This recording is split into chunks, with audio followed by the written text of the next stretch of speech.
வணக்கம். இன்னைக்கு பெரிய வெங்காய சட்னி செய்யலாங்க. 2 பெரிய வெங்காயம் எடுத்துருக்குறேங்க.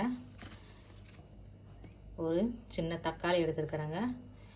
இந்த சட்னி டிஃபனுக்கு ரொம்ப நல்லா இருக்குங்க. இட்லிக்கு தோசைக்கு ரொம்ப சூப்பராக இருக்குங்க. இந்த வெங்காய சட்னி எப்படி செய்யலாம் பார்க்கலாங்க. பெரிய வெங்காயம் 2ஐயும் நீல வாக்கில் கட் பண்ணியிருக்கிறேங்க. 2 வரமிளகாய் எடுத்துருக்குறேங்க. ஒரு தக்காளியை கட் பண்ணி வச்சுக்கிறேங்க. இதை எண்ணெயில் வதக்கணுங்க. நல்லெண்ணெயில் வதக்கலாங்க. நல்லெண்ணெய் ஊற்றிக்கலாங்க. வெங்காயம் போட்டு நல்லா வதக்கிக்கலாங்க.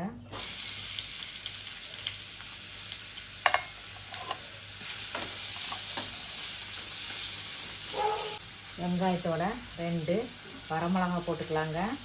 உங்கள் காரத்துக்கு தகுந்த மாதிரி வரமிளகா போட்டுக்குங்க.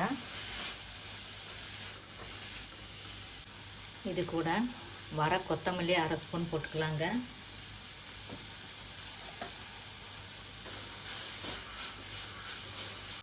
கட் பண்ண தக்காளி 1 போட்டுக்கலாங்க.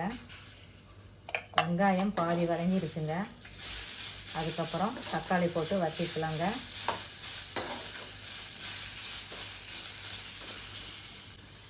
இது கூட 2-3 தேங்காய் சில் போட்டுக்கலாங்க. கொஞ்சமாக புளி போட்டுக்கலாங்க.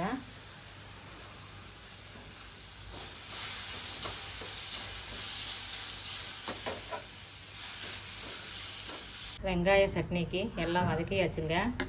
இது ரொம்ப சூடாக இருக்குங்க. சூடு ஆறின பின்னாடி மிக்சியில் அரைச்சிட்டு வரலாங்க. வெங்காயம் நல்லா ஆறிடுச்சுங்க. இப்போ மிக்சி ஜாரில் போட்டு அரைச்சிட்டு வந்துடலாங்க.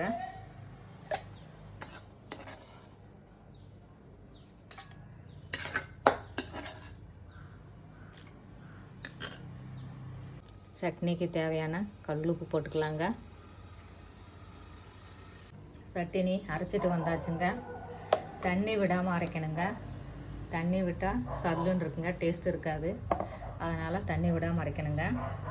இந்த சட்னியை இந்த குட்டி கிண்ணத்தில் போட்டுக்கலாங்க.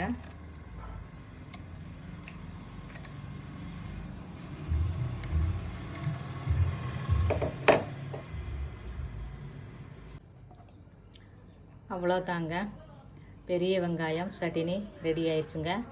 தாளிக்க வேண்டியது இல்லைங்க. இப்படியே நல்லா டேஸ்ட்டாக இருக்குங்க. உங்களுக்கு பிடிச்சா நீங்கள் தாளிச்சுக்கலாங்க.